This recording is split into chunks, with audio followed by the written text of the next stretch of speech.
Hello, welcome to Matters of DeCorum. I'm Scott Corum. This is what matters to me. Prep work. I don't like doing prep work. It takes time that I don't usually want to spend outside a game. It takes organization that takes mental energy I could be using for other things. It takes time away from other things I'm doing between games in the week. And I have a big motivational issue. It's like coffee is such a big part of my day.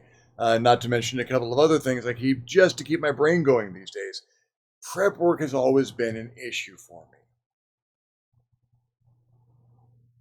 To the point where I've built up an awful lot of shortcuts to having a supply of characters handy so I don't have to make characters up for a week or two just to go to a game, to have the proper NPCs. I've got a bucket of them in here, and I've got files and stuff that I can go to. I don't need to do the prep, but sometimes you do the prep. The entire reason that I have mastered improvisational game mastering is because I don't like doing prep work. Because I've got, can I do the prep work? I can absolutely do the prep work. But,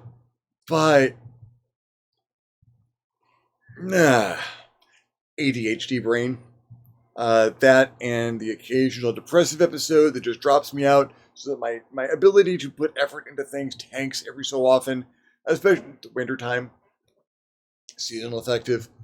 But something's coming up where I need to prep. Something bigger than it looks like from the outside.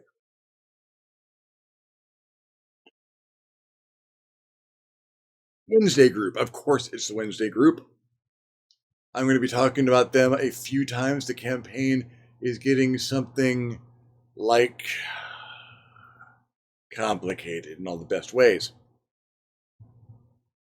They have an event coming up this week. We've been setting it up for the past couple. We've been setting it up for longer than that. We've been setting it up for longer than I knew we were setting it up. Things have lined up, and now it's time. Now it's time for the Battle of the Suitors. There is a lovely dwarven lass, and her father has declared that if someone is to receive his blessing for her hand in matrimony, which is being asked by one of the player characters, there must be a Battle of the Suitors. And it might seem a little medieval, and it might seem a little non-progressive. There are reasons for this to be happening in the story that are well beyond any claims of dowry or ownership or other antiquated things. They're all fantasy bullshit that are designed to hide the less savory trappings of this.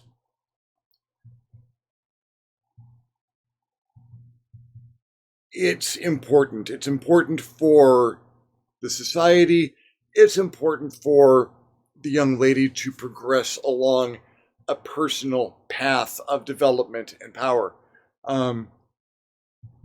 Think more The Quiet Man than anything else. If you're familiar with the John Wayne movie, not the video game, the John Wayne movie, if you haven't seen it, you really ought to. It's a aside from it being just kind of a fun movie to watch, it is an amazing exploration of how disparate cultures can merge, the misunderstandings that it causes, and what happens when you John Wayne your way through a cultural misunderstanding. It ends with a fist fight, but it ends with one of the most epic fist fights ever to happen in cinema. I highly recommend it, but I digress. So, we have our party of paladins, one of whom, Brother Whalen, is asking for the young lady's hand. Oh, so she's he's asked for the young lady's hand. She has offered it, and they're going to be betrothed. Asking for the father's blessing was very important to her, especially because she was estranged from her people. They're all back together. There's been celebrations, and now there has to be this ritual to unlock the wealth of information locked away in Lady Hilda's mind. There are 5 other suitors. Okay. So that's 6 people on the board, right? Well, no. It's not 6 other people on the board. There are 5 suitors and their retinues. I'm not going to have a fight scene like this that is just going to be one of the PCs. I'm going to get all the PCs on the board. There's 5 other PCs. It's a party of 6. It's a party of 6. So every suitor is going to have 5 retainers. That is 30 NPCs on the map. This map. This is the Grand Forge of the Dwarven Craft World. The world where they have the High Dwarves have kept all of their most intense and powerful secrets locked away in Hilda's mind at the moment. Well, a copy of them locked away in Hilda's mind that she is heir to, but that for security reasons are locked behind this ritual. There's going to be 36 individuals on this board at the moment. Now, I could fudge this. I could say, I've got the map, and the party has counters more or less, and, okay, I could make little circles with numbers and colors on them, and we'd be done. I really hate that because I built this up. I built this up for weeks. This is something that is very important, and it's going to lead to a lot of things down the line in the campaign, and I don't know what they are. I know 6 of the NPCs right now. I've got their names. I've got their personalities. I know there are 24 others, and I'm going to give them all names.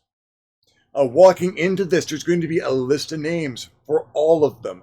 They're going to have brief descriptions. I'm going to have them all fight a little bit differently. They're all going to have a counter. And let me tell you why I don't do prep for stuff like this.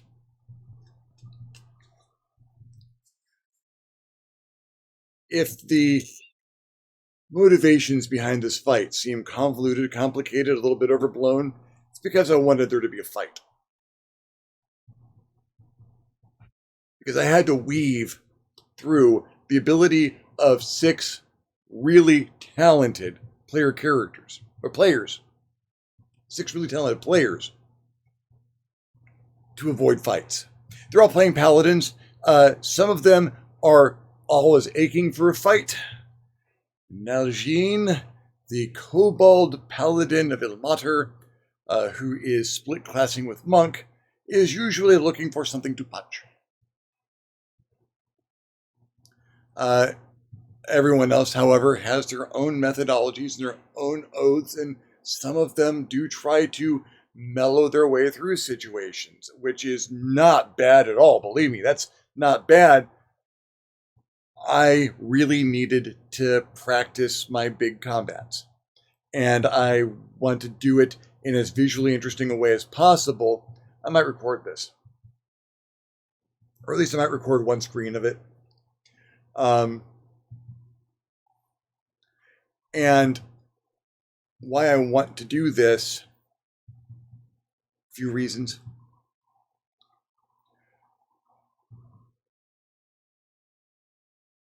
If I'm going to have a fight, and we're going to have a fight, we have already, it is all gotten laid out. Everything up to I roll for initiative is done, and that starts at the beginning of next session.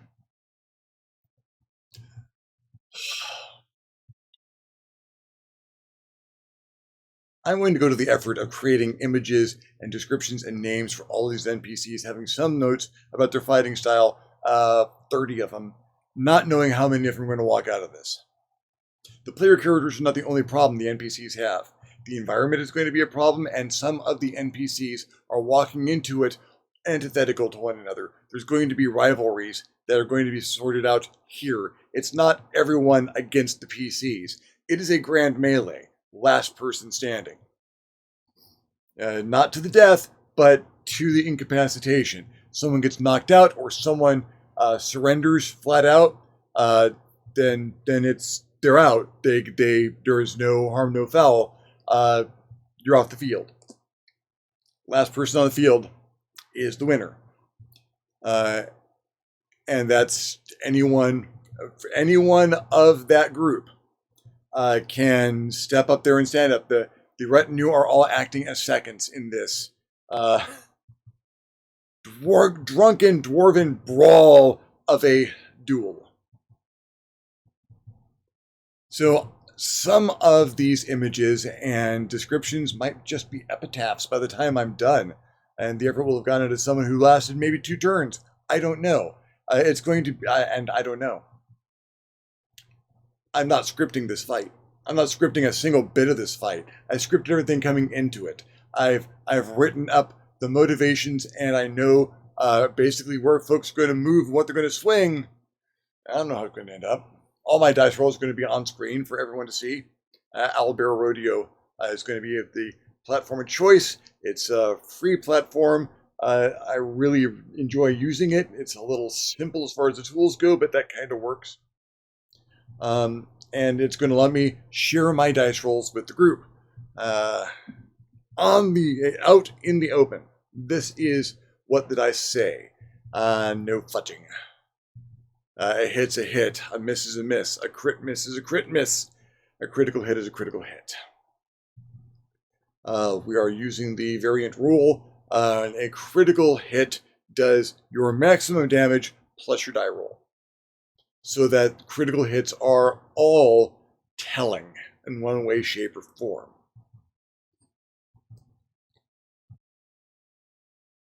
People could die.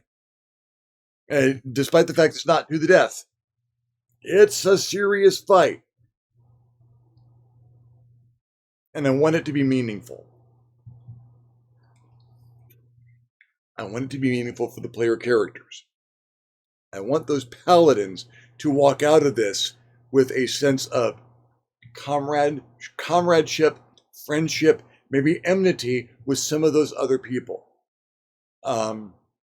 Wishing some of them well on their path to the afterlife, and shaking hands with some, moving forward and building structures in society and actuality together, moving forward as they start to focus down on dealing with the big bad, which is, this is a side channel.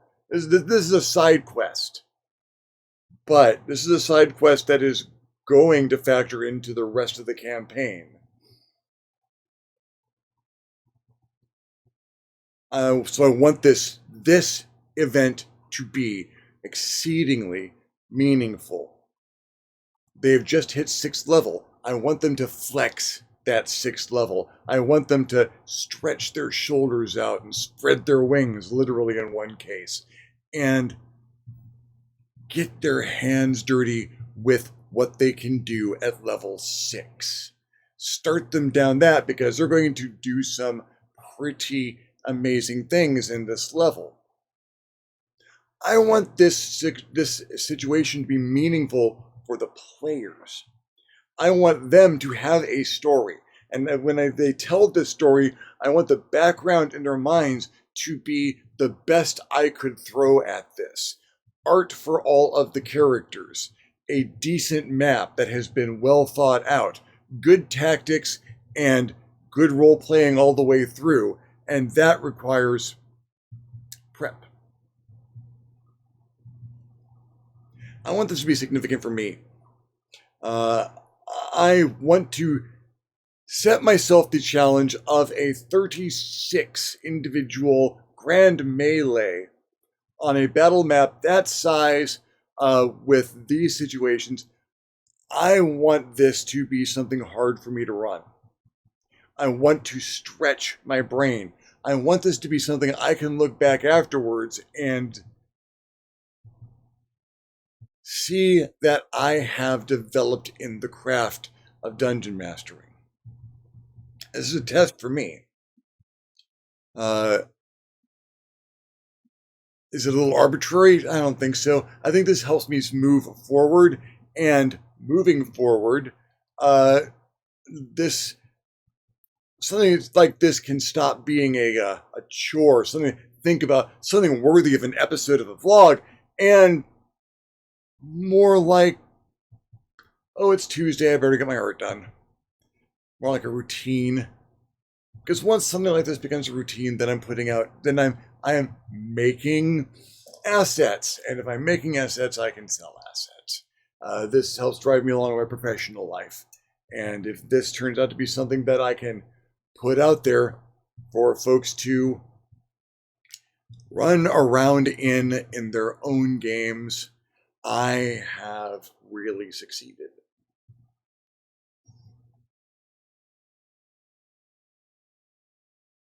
Part of this is because it is the winter time, and my personal effort dips in the middle of winter.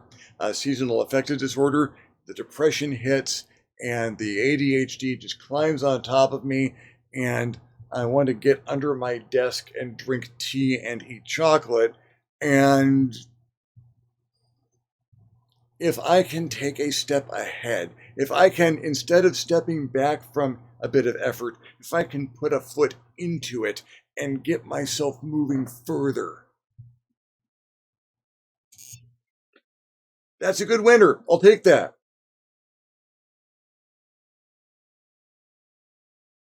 Also, side note,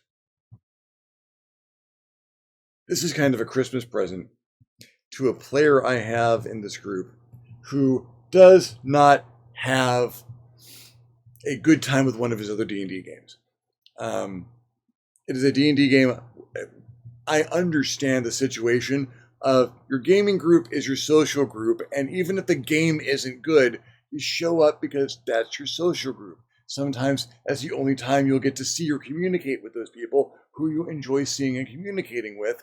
And if there's a crappy D&D game going on in the background while you're having this social time, so be it. At the very least, you're getting the social time. I just don't like being stuck in those situations. And I dislike seeing a player of mine stuck in a situation like that by his own choice. But still, you wish they were having a better time. I want to make sure he's got a good, grand, proper story.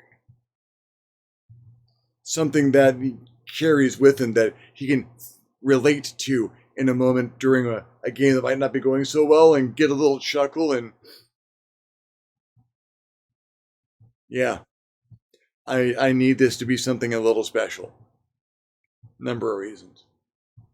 So, this week is prep. Well, today and tomorrow are prep. Probably part of Wednesday too.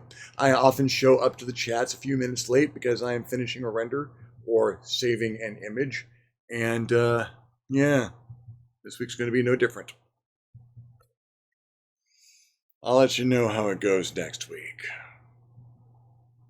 Well, thank you for all following me along on this particular ramble and getting my head straight about a couple of things. If you enjoyed the video, give me a thumbs up. If you didn't enjoy the video, give me a thumbs down. Feedback is feedback. If there's anything else you'd like to hear me talk about, other scenarios you'd like to hear me cover, questions you'd like me to answer, subjects you'd like me to go over, leave me a comment down below. I will love getting your comment. You'll love leaving me one. If you haven't subscribed to my channel yet, why not? My channel is awesome. You might want to hit the subscribe button. If you do, please also hit the notification bell so you're alerted when my videos become available. If you would like to contribute to the channel in a more meaningful manner, I invite you to hit me up on my Patreon page, www.patreon.com/ScottCorum, and consider donating. Absolutely anything helps. Allows me to make better videos more often. In the meantime, thank you very much for watching. I'm Scott Corum. This is What Does Matter to Me. I will see you next time on the next Matters of DeCorum.